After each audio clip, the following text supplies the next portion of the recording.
Tip 1. Ever wish you could try different versions of a track without duplicating it?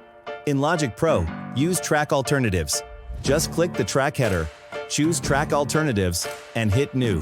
Now you can record or edit freely. Each alternative is its own timeline.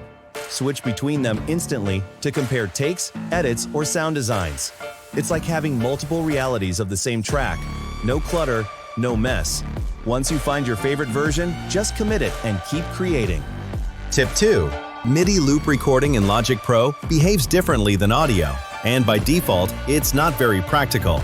With audio loop recording, Logic automatically creates separate takes for each pass. But with MIDI, the default behavior is that every loop pass gets merged into the same MIDI region, stacking notes from multiple takes on top of each other. This is meant for layering, but for most real-world recording situations, it just creates clutter and makes editing harder.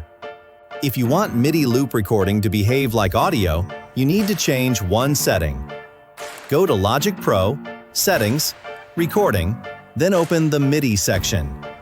Under Cycle On, change the drop-down from Merge to Create Take Folder. Now, every loop pass creates a separate MIDI take, just like audio. You can comp performances, choose the best take, and keep your MIDI clean and organized. This single setting turns MIDI loop recording from messy to actually usable. Tip 3. Vocal chops are used in many modern music productions, but they can be difficult to create. Logic Pro offers a simple way to make the process much easier. Start by adding a vocal phrase to your timeline. Next, grab the audio and drag it into the track header area. Once you do this, several options appear. Choose Quick Sampler in original mode. Click on Slice, then play your keyboard until you find a part you like. Let's choose this one. Now quickly export this slice as audio and check its pitch.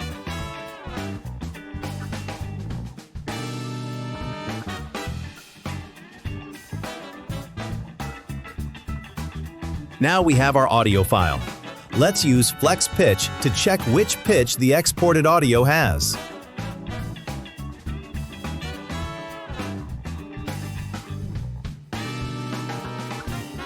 As you can hear, the pitch of this audio slice is C sharp. To play it melodically, we need to map it correctly across the keyboard. Grab the same audio again, and this time drag it into Quick Sampler in optimized mode. The optimized version automatically pitches the sample across the keyboard. Logic detects the root note and assigns it to the correct key. When you play that detected note, the sample plays at its original pitch. Other keys transpose the sound up or down. And now you can play a melody using your vocal chop.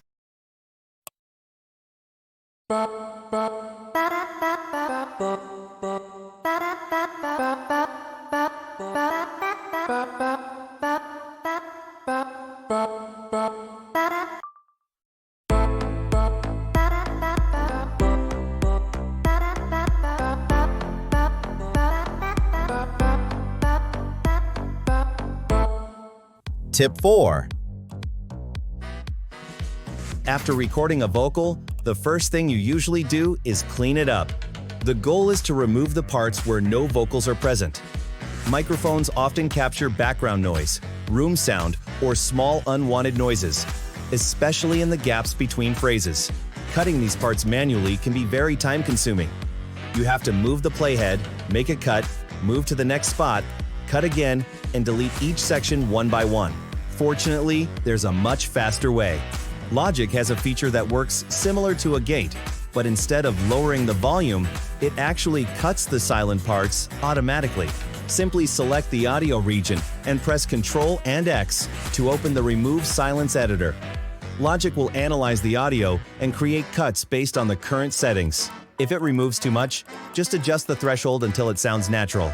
With a few quick adjustments, you can clean up an entire vocal recording in seconds instead of minutes. And that's it. 4 simple tricks you probably did not know in Logic Pro.